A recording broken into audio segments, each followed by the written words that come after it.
In the last of the 3 chapters that compose the second part of the lesson about political changes in Britain before World War I, I will deal with an issue which is not totally absent from France, but certainly took a greater importance for Britain.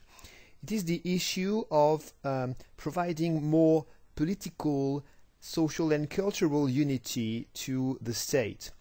I said it was not absent from France because, as mentioned previously, the spreading of the French language, for example, and the building of a national army were elements that allowed people from provinces like Brittany, for example, that did not speak French originally to learn French and increasingly feel they belong to the French nation. But in Britain, obviously, this question had an even stronger political importance due to the history of the country and the way the state had been built. So the question can be asked for this period of the history of Britain, was it the moment when the kingdom became more united? And we'll see in the first part that reasons for greater unity were numerous. So it's maybe time to analyze more in detail the name given to that state. I mean, strictly speaking, what we call the UK used to be, at the moment of this lesson, the United Kingdom of Great Britain and Ireland. The history of that state is a history of conquest by one state, the state of England, that conquered progressively some peripheral nations which they considered as Celtic nations. It started with Wales, hence the fact that, as you can see on this graph, by the 16th century what we call the Kingdom of England was in fact composed of England and Wales. It became the Kingdom of Great Britain with the inclusion of Scotland at the beginning of the 18th century, and only at the very beginning of the 19th century did Ireland got integrated completely in what we call the UK. So it was only in 1801 that the famous flag of the UK was created. Okay, on this slide you can see the progressive making of this flag that consists of a mix-up of the flags of England, Scotland and Ireland. It was called the Union Jack, it still is called the Union Jack by the way, and it was created in 1801.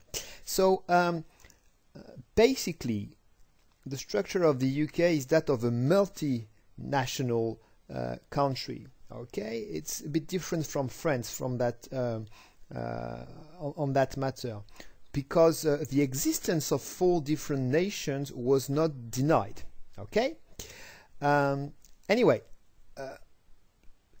at the beginning of the 18th century, as we saw, Scotland lost its parliament, and Ireland did the same and lost its parliament and autonomy at the beginning of the 19th century. So you can see the idea of some nations being dominated by England is something that was an issue of that state and still is today to a certain extent. One thing must be said about the balance of power between England and the other nations. It's not only based on the legacy of history, it's also based on the stronger demographic and consequently economic weight of England. I mean, in those days, the figures I will give are about figures of 1914, okay, just at the beginning of World War I. Well, England was populated by 34 million people, Scotland by only 5 million, Ireland by 4 million, and Wales by less than 2. And factors of unity were numerous at that moment. The consequence in politics was that for many people, a union seemed to be the most appropriate structure for the many citizens. So what were these factors? Well, the first one was the creation of the railway network. Of course, the most advanced railway network in the world. But thanks to improvements in transport and also to the numerous migrations that were permitted by this network, and that were also encouraged by the industrialization and urbanization process, well, now many people in Britain were familiar with parts of the country that their parents had never visited. Okay, so it allowed the emergence of a sense of Britishness, of a British identity that could be shared by people from Scotland or Wales, just like for people of London, for example. Take the example of the city of Liverpool, and the same could be said of many industrial cities of the north of England. By the end of the 19th century, they hosted large communities of Irish or Scottish people that had come here thanks to immigration. London was also a melting pot of Irish and Scottish, Welsh and English people together. Moreover, letters crisscrossed the country like never before. Okay. Something that also happened in France was that the state provided the idea that a national common language would be a good thing. And so in Britain, it meant, in a way, fighting against the peripheral languages that existed in Wales, in Ireland, or in Scotland. For example, in Ireland, people used to speak a typical Celtic language, and in Scotland, they spoke Gaelic.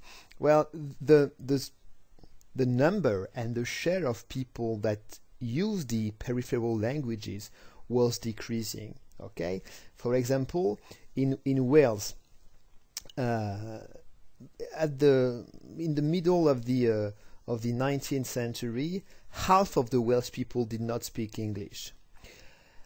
At the end of the 19th century, almost everybody could speak English, and only 45% of the people could still speak Welsh at home. Okay, so why did the English language spread so much? It's not only because politically it was encouraged, it is also because as trade became more national, it became essential for many economic actors to speak the same language, to speak English, to read English, to write in English. Okay, this was seen as an important element of modernization. And so in many countries, the elite encouraged this process of cultural unification around the English culture because they saw it as a key to success. I would like to quote a scientist from Scotland called Mr. Anham, and in 1884 he said, "The more Scotland has striven to be a nation, the more she has sunk into a province." It was a sentence that condemned the movement of Scottish nationalism that this man believed to be dangerous for the economic success of his nation, Scotland. Yet, nationalist demands existed in all these peripheral nations, Wales, Scotland and Ireland, but they were really unevenly strong. Let's take the example of Scotland. It is a good example of the spreading of what we call romantic nationalism. This is something I evoked in previous lessons this year. It spread all over Europe.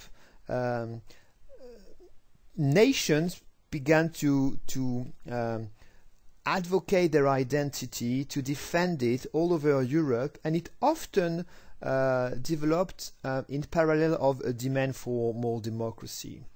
But of course, in Britain, the issues were different. The promotion of a Scottish identity, a Scottish pride, for example, was something that was very strong in literature. Well, it was like a kind of reaction to the unification around English culture. So, for example, in the 19th century, a historical character of Scotland re-emerged in culture, and it was William Wallace. William Wallace was the national hero of Scotland because as the leader of the Scots, he had beaten the English during the Middle Ages. So the memory of William Wallace was largely promoted anew in the second part of the 19th century, as we can see with this statue in the city of Aberdeen, or even this national monument that you can see on the picture in the background. By the way, much later, at the end of the 20th century, a famous film with Mel Gibson was made around the figure of William Wallace. It was called Braveheart. So here, indeed, the monument was built in Stirling, which was the battlefield where the battle between Wallace and the English took place during the Middle Ages. Some politicians in Britain were totally against the spreading of nationalisms by the Scottish, the Welsh, or the Irish. And the political party that supported this idea against nationalism was the Conservative Party. The Conservative Party really promoted the idea of British unity. For example, you can read this quote by the Home Secretary of the late 19th century for the Tories, Henry Matthews, who said, "It certainly does look as though the spirit of nationality, which has united Germany and Italy, were operating to disintegrate this country." I think it's a very interesting quote because, yes, indeed, he compares the process happening in Germany and Italy of greater unity to the fact that nationalism in Britain could only have a different meaning and might lead to more division in what should be the United Kingdom. But there was one nation where the question of independence and autonomy was much stronger, and that was Ireland. The situation was absolutely not the same. Well, first of all, because it was an island, and it still is. And Ireland had long been considered by England as an overseas colony. Several centuries before, English immigration to Ireland had been encouraged. So land was largely owned by the descendants of English colonists, and which they remained faithful to the Anglican Church, so they were Protestants. But the vast majority of the Irish population was consisting of poor Catholics, which were often employed as farmers on the land of the small, rich Protestant minority. And in the middle of the 19th century, Ireland was touched by an incredibly harsh famine linked to a disease in potatoes. So this event participated in spreading a very, very strong demand for more autonomy, not to say independence, by the Irish Catholics, which formed the great majority of the population. What you can see on this drawing, which is of an unknown source, at least unknown to me, is how much in Ireland, even the famine was seen as something the English could be blamed for. And you can see on the other side of the river here, which in fact represents the sea between Ireland and England, you can see an English aristocrat playing golf, and his situation is opposed to the poor fate of the Irish here. So clearly, yes, the famine of the 1840s, and the fact that during the famine many evictions of farmers by Protestant landlords took place, well, it resulted in the fact that the anger of the Irish against the English, and also the anger of the Catholics against the Protestant minority, were very, very harsh. So, by the end of the 19th century, the demand for home rule, which means autonomy in Ireland, was very strong. The British political party, which accepted the idea that home rule maybe was the only solution for Ireland, was the Liberal Party.